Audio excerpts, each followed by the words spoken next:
के लिए संत रविदास जी उस समय कहते हैं कि मन चंगा तो कठौती में गंगा, क्योंकि गंगा जाओगे पिटाओगे, घर की पानी को गंगा मान लो। इस तरह से उन्होंने एक विद्रोही आंदोलन चलाया। तो इस तरीके से जैसे कहा जाता है कि जो संत रविदास जी के बारे में कि ये भक्ति आंदोलन चलाया, तो हमारा एक सवाल खड़ा होता है कि भाई भक्ति की जाती तो किसकी की जाती है? भक्ति किया जाता है तो लोग कहते भगवान की भक्ति होती है, मगर भगवान होते कहाँ हैं? तो कहते भगवान मंत्रों के अधीन होता है। फिर मंत्र कहाँ होते हैं? तो मंत्र शास्त्रों के अधीन होता है। तो शास्त्र कहाँ होते हैं? तो ब्राह्मणों के अधीन है, क्योंकि ब्राह्मण ने लिखा। तो ब्राह्मण सबसे ऊपर है, उसके पास शास्त्र है, शास्त्र में मंत्र है, मंत्र से भगवान बुलाए जाते हैं। मतलब ब्राह्मण सबसे ऊपर है और भगवान चौथे नंबर पे। अगर हमारे संत अगर ये भगवान की अगर भक्ति कर रहे थे, इसका मतलब ब्राह्मणों की व्यवस्था को मजबूत कर रहे थे। अगर ब्राह्मणों की व्यवस्था को मजबूत कर रहे थे तो ये ब्राह्मणवादी सिस्टम के लोगों ने हमारे संत रविदास जी की हत्या क्यों किया? चित्तौड़ राजघराने में उनको बुला करके मीराबाई का इस्तेमाल करके बुलाया गया और चित्तौड़ राजघराने में उनकी हत्या की गई, मर्डर किया गया। उनका नाम क्या दिया गया? हमारे लोगों को शास्त्रार्थ करने के लिए बुलाए।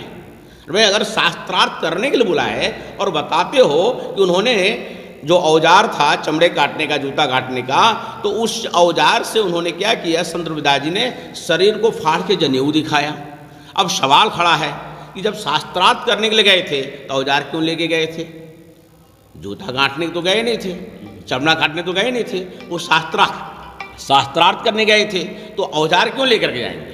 अगर हम किसी को किसी काम पे बुलाएंगे, अगर हम बढ़ई मिस्त्री को अपने घर बुलाएंगे काम पे, तब ना औजार लेकर के आएंगे। और किसी दूसरे पर्पज़ के लिए बुलाएंगे तो औजार काहे बुलाएंगे?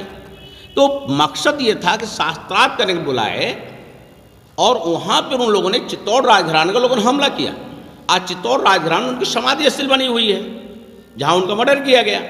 तो कहने का मतलब ये आज़ादी का आंदोलन था, एक मुक्ति का आंदोलन था, भक्ति आंदोलन नहीं था। इसलिए आज उसी विचारों को आज वामसेव संगठन आगे लेके चल रही है और वामसेव संगठन जो व्यवस्था परिवर्तन के लगा हुआ है, जिस व्यवस्था परिवर्तन के लिए हमारे संतों ने, हमारे गुरुओं ने, हमारे महापुरुषों ने एक बहुत बड़ा कदम उठाया, एक बहुत बड़ा काम करने का काम किया, तो उस व्यवस्था परिवर्तन को आज वामसेव संगठन आगे बढ़ाने का काम कर रही है। और उस व्यवस्था परिवर्तन कैसे होगा, किस तरीके से होगा, क्या करना होगा, जिसके संबंध में आज हम लोग यहाँ प्रशिक्षण देने का कार्यक्रम चलाएंगे। Thank you. दिखाइएगा चेहरा जरा सा।